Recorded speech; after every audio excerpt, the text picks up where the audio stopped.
in Portland, and then you go and take another trip and rent a home in Portland. Are you gonna be all right, man? Well, it's technically not Portland. It's like Bend, so it's about 4 hours away. But there's no snow in Portland, so out here it's been sunny every day. We took them to go sledding.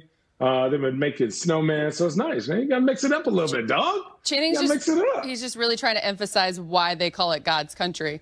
But I think with that said, we got a special guest. He's a man that needs no introduction. And he wanted to join us. Yes, he does. Cheers. Finally, LeBron James. Cheers. Welcome back to Road Trippin'. LeBron Alfred James. You called him what? That's his middle name, Alfred. Oh, here you go. Oh, here we go Alfred. with that. Well, it's good to see you. It's good to be seen. I mean, I haven't seen you like in the flesh since March. Yeah, it's been a while. It's been a while. It's been a while. What's been going on in your world? Anything happen? No, it's been pretty quiet in my world, to be honest. It's been pretty quiet. It's been a quiet few weeks, man. So I saw your ugly face in the bubble. Unfortunately, I saw you. Yeah. Unfortunately, you saw that. You were riding your bike around the square footage that we had.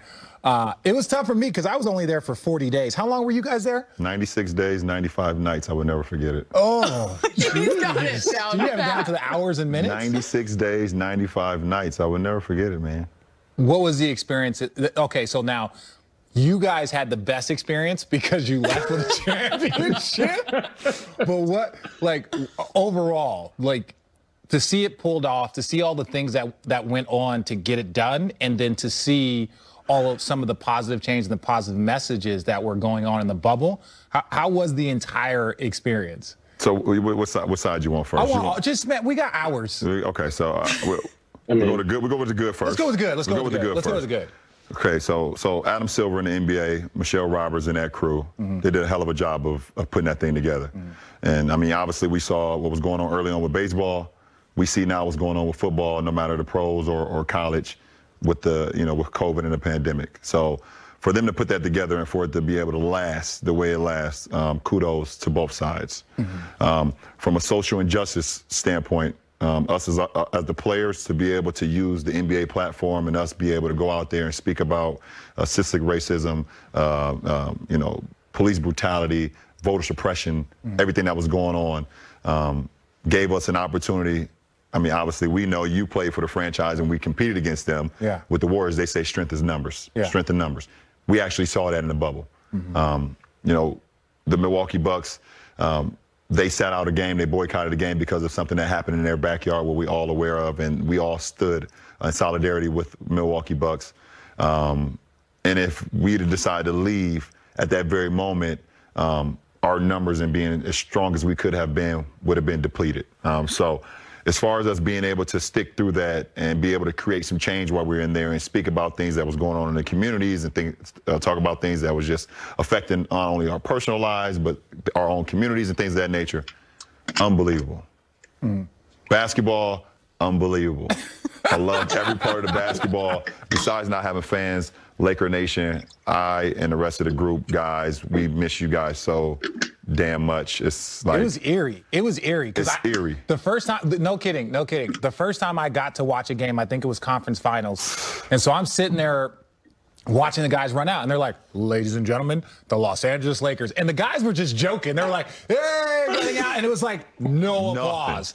Like, nothing. None. But you would never guess if you were watching it from home. You would never. And that's what my mom and my wife was saying the whole time. She was like, for us, at home, it was a great experience. Yeah. And that's another kudos to the league. They did an unbelievable job of being able to showcase it to their fans. Yeah. But for the players, when you ran out there, nothing. And all you heard was sneakers and basketball, it was like the first AAU tournament you ever played growing up. But even then, the AAU tournaments were at least like, your mom and them was there. Come on, baby. Yeah, exactly. Yeah. At least you got that. It was literally nothing. Yeah. It was straight dead silence. Okay, so let me ask you this then, from that standpoint, because we even talked, we had a moment where there were moments you would like look up at the crowd, mid-game, emotional, and act as if they were there, right? So you were huge, the one of the biggest leaders in making sure that bubble, the restart, happened. Yeah. So when you experience all of that for the first time, were you disappointed? Were you mad? Were you like, oh my God, this is what it's going to be about? Like, how were you able to process all that? Well, I mean, it's almost the same feeling as when you first time you go to a haunted house.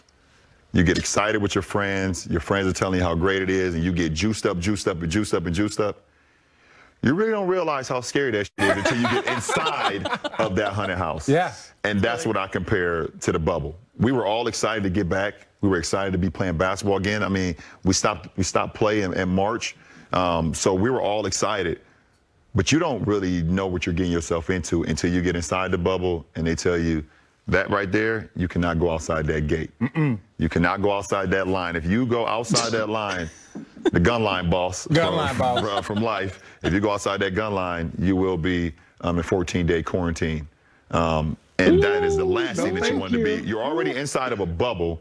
You're inside of a line. You can't go outside of the gates. You can't do anything beside here. And if they tell you got to be inside your room for 14 days, that's a killer. So Channing, could you handle? Because Channing, could you handle? I did a week when I got in, and that was hard. And I'll talk to you. That was dark. That was dark. Like, could you handle a two week quarantine, Channing, or a week quarantine? No way. I would say, you know what? This ain't it. This ain't it. Just get me out. I got it. This ain't it. Hang on though. Because you all play on a team where you did win a title, Channing. So you know how hard that is, how awesome it is to be a champion. Would you have done it for that? Yeah, but you didn't know. Allie. I mean, no, we didn't know. But here's the thing, Allie.